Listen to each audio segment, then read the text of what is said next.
Welcome to the channel. I'm Miranda, Mrs. Thinking of a Master Plan, and thank you so much for taking the time out of your schedule today to join me for the 30 days of planner commitment collaboration being hosted by Tamara, the paper and pen girl. Before we jump knee deep into this video, a few reminders. If you enjoyed the video, I would really appreciate that thumbs up and tell me that you know what, you enjoyed the content.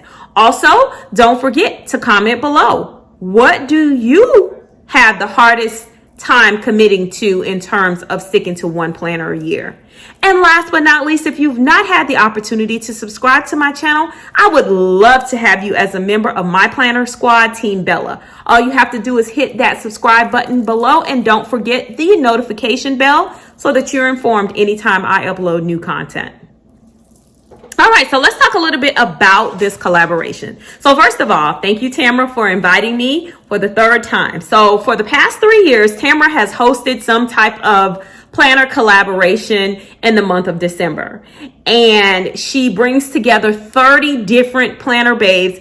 It doesn't matter the brand of planner. She just brings us all together, and everyone is fantastic, positive, and has the best tips ever. So make sure that if you've not had the opportunity to look at them, you go back to Tamara's video and start and look at all of them up until now. Now, on the 13th, we had Elaine Michelle, who did her tip video. So I wanted to say what's up to all of the besties. Welcome. I want to shout out also the Morning Tea Squad coming from the Paper and Pen Girls channel. You know, as I was preparing for this video, I was thinking like a million different things, like where do I go? I started dissecting it and looking at it. So sometimes I feel like when you purchase a planner, do you ever get the feeling like this? Dearly beloved, today we are gathered here to merge in a happy union. This woman and this planner in holy plannermony. Do you have the rings? That's how it seems, right? You're married to these planners. Well, my theory is this. Prior to 2020, my commitment to myself was that no matter what, no matter how many different planners I tried, no matter how many different layouts I tried, I would stay true to one planner, which was my catch-all planner, for the entire year. And if you look over my channel, you'll definitely see that. I start at the beginning of the year with one planner, and at the end of the year, I'm still planning in that planner as my catch-all planner. And during that time, prior to 2020, I would say to myself, and myself would say, if you had to let go all of your planners and you would only have one planner to work with, what planner would that be? And I also said to myself, when I was purchasing or establishing which of my planners, because I'm a multiple planner babe, which of those planners would be a planner that I could see myself with all year? So I've discovered some things about myself in this planning journey. One is, your girl might have some commitment issues. That's how I'm feeling for 2020. But 2020 has been such a crazy year. You know, sometimes if we looked at 2018 and 2019, I was traveling for work. I was here, I was there, was moving, I was shaking, to being at a place of being at home all the time. Not that that's an excuse. So I started the year, and this is a Franken planner, so I'm going to show it to you in this beauty here. Okay, this was my main Franken planner. And I started out with the homebody planner. That was the homebody. And I probably should be flipping this upside down, but I just want to talk. So I started my year with that planner because I like the dashboard layout. I like how the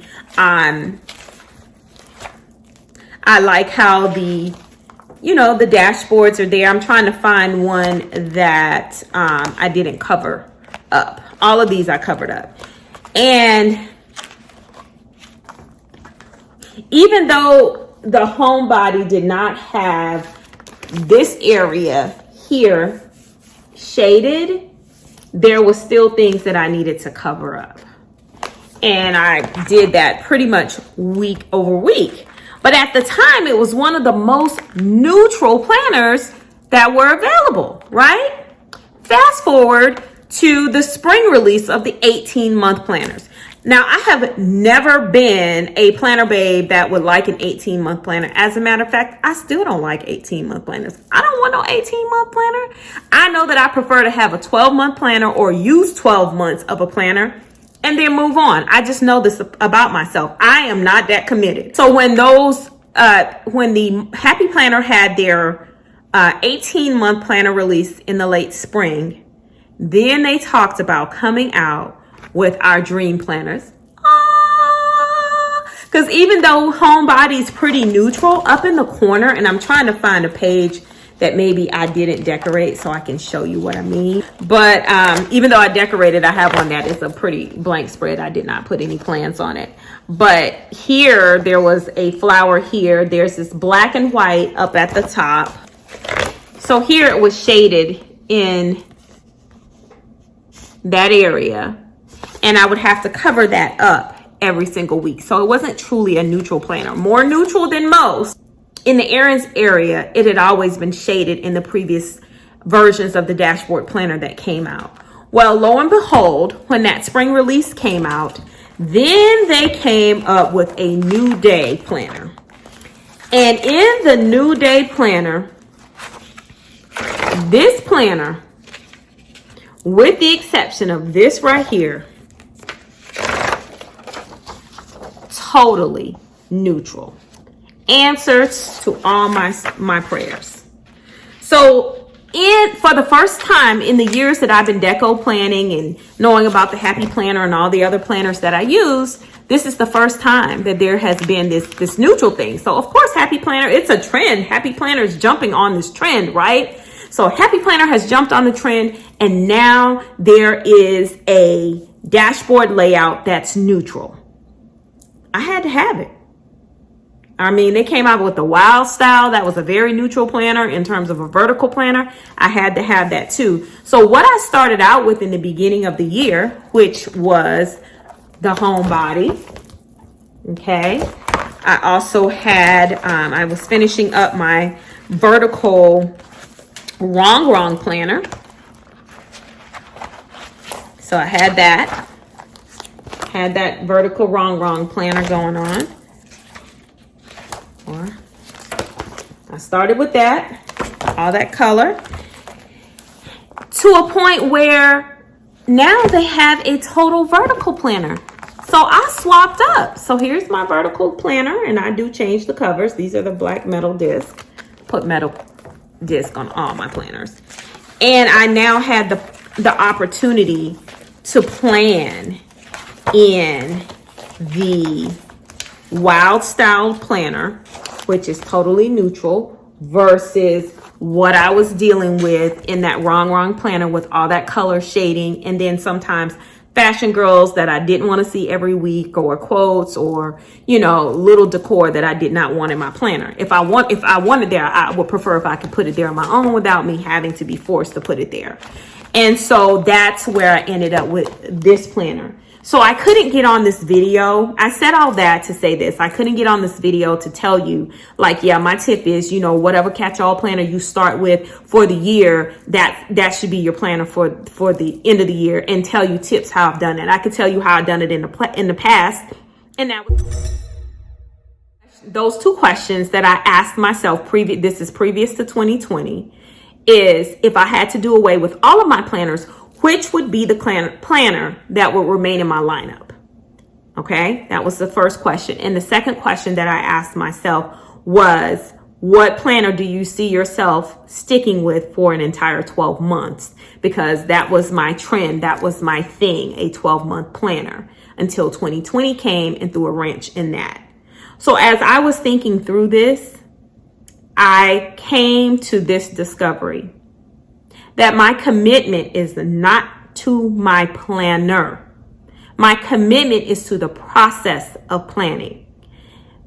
if there was a situation that presented itself and I was no longer able to purchase the planners that I purchased, what would I do? Well, I would grab some pens, some paper, some washi, some stickers, and I would still plan. So I'm committed to the process of planning. And so as long as you're committed to that process, because the process of planning allows me to stay aligned with my budget. It allows me to not forget appointments. It allows me to be a better manager of my time. So I don't want to lose that. That's what I love about planning. So I am committed to the process of planning, not necessarily to the planner. So I'm okay with frequently changing my planners.